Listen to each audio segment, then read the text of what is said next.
Shalom saudara yang terkasih di dalam Tuhan. Kembali hari ini kita akan merenungkan firman Tuhan. Tapi sebelumnya mari kita bersatu di dalam doa. Tuhan Yesus yang baik, terima kasih untuk hari ini. Terima kasih untuk penyertaan-Mu. Terima kasih untuk kesempatan yang Tuhan masih berikan dalam kehidupan kami. Kami menikmati nafas hidup, kesegaran, kebersamaan bersama dengan orang-orang terkasih di sekitar kami. Dan saat ini Tuhan, kami juga mau membuka hati kami untuk dapat mendengar, mempelajari, merenungkan setiap kebenaran firman-Mu. Sehingga firman yang kami dengar di hari ini bisa membuat kami semakin kuat, iman percaya kepada Tuhan, dan bahkan menuntun setiap kehidupan kami. Terima kasih Tuhan, berfirmanlah dan kami siap untuk mendengarkan. Amin.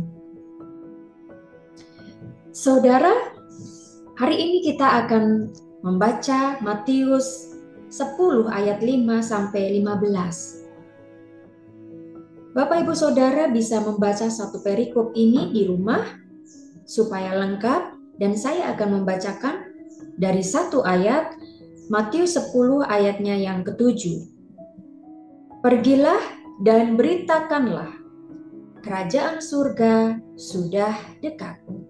Matius 10 ayatnya yang ke-7, saya akan membacakan sekali lagi. Pergilah dan beritakanlah, kerajaan surga sudah dekat. Amin. Demikian firman Tuhan.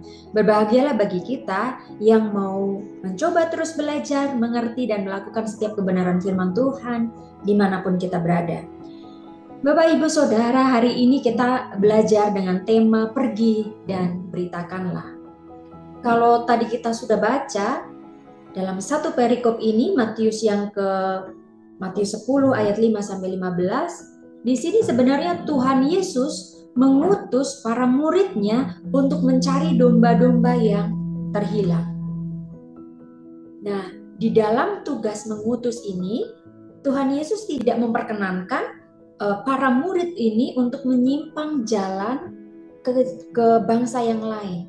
Dalam artian di sini harus khusus pergi ke bangsa yang memang Tuhan sudah tunjuk, bukan ke bangsa-bangsa yang lain, yaitu Samaria contohnya.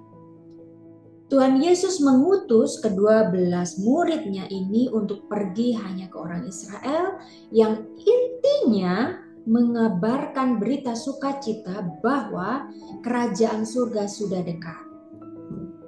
Ya, jadi konteksnya saat itu hanya kepada orang Israel. Nah, di dalam tugas mengutus ini, Tuhan meminta para murid-muridnya ini menyebarkan atau mengabarkan berita sukacita mengenai kerajaan surga yang sudah dekat ini dengan cara masuk ke dalam setiap kebutuhan masyarakat. Apa yang masyarakat butuhkan? Misalnya, menyembuhkan orang sakit, mengusir roh jahat, melegakan yang dahaga, memberi makan, kemudian memberi pendampingan, penguatan, begitu. Dan para murid ini sudah diberikan kuasa yang cuma-cuma dari Tuhan, maka mereka juga harus memberikannya dengan cuma-cuma kepada orang-orang Israel. Lalu ayat yang ke-7, saudara, mengingatkan para murid bahwa panggilan utama mereka adalah memberitakan Injil Kerajaan Surga. Dan ini yang harus mereka perjuangkan. Dan Tuhan juga mengajar para murid untuk senantiasa bersandar kepada Tuhan. Bahkan Tuhan melarang mereka membawa emas, perak, tembaga, bekal makanan, baju, kasut, ataupun bahkan tongkat. Nggak boleh dibawa. Bisa dibayangkan ya bagaimana caranya melayani tetapi kita nggak bawa bekal apapun gitu. Inilah cara Tuhan untuk mendidik para muridnya agar mereka selalu bersandar pada pemeliharaan Tuhan saja. Para murid telah terbiasa dengan pemeliharaan Tuhan secara langsung. Ketika para murid lapar, Tuhan menyediakan. Ketika letih, Tuhan memberikan kekuatan. Ketika mengalami kondisi yang tidak mengenakan, duka cita, tidak disenangi, dicerca, Tuhan memberikan penghiburan. Ketika mereka dalam kesulitan, Tuhan menolong. Dan semuanya sudah disediakan oleh Tuhan. Maka tidaklah heran orang selalu mengikut Tuhan Yesus kemanapun mereka pergi. Nggak pakai khawatir.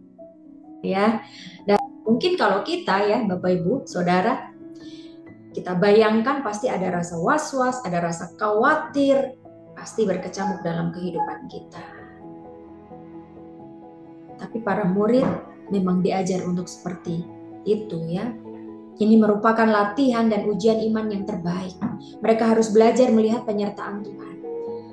Nah, di sekitar kita masih banyak domba-domba yang terhilang. Entah itu misalnya orang tua, anak, mertua, menantu, cucu, nenek, suami, istri, family, sahabat, rekan kerja, dan lain sebagainya, masyarakat yang jauh lebih luas.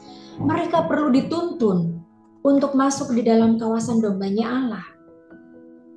Jadi, di siang hari ini, visi dan hati yang rindu domba-domba yang terhilang harus ada pada orang-orang yang Tuhan udah pilih, pada orang-orang yang Tuhan udah utus, yaitu siapa? Siapa? Yaitu kita.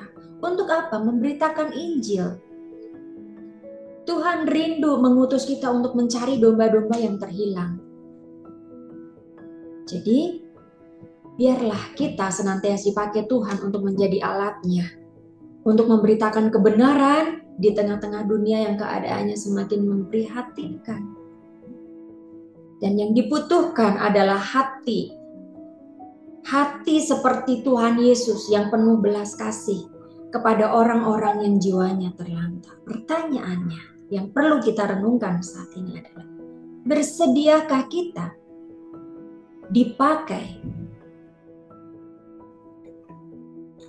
Bersediakah kita pergi dan memberitakan Injil firman Tuhan, mencari domba-domba yang terhilang? Biarlah itu menjadi perenungan kita. Tuhan memberkati kita, dan Tuhan sendirilah yang akan menguatkan dan memampukan kita sekalian. Tuhan memberkati.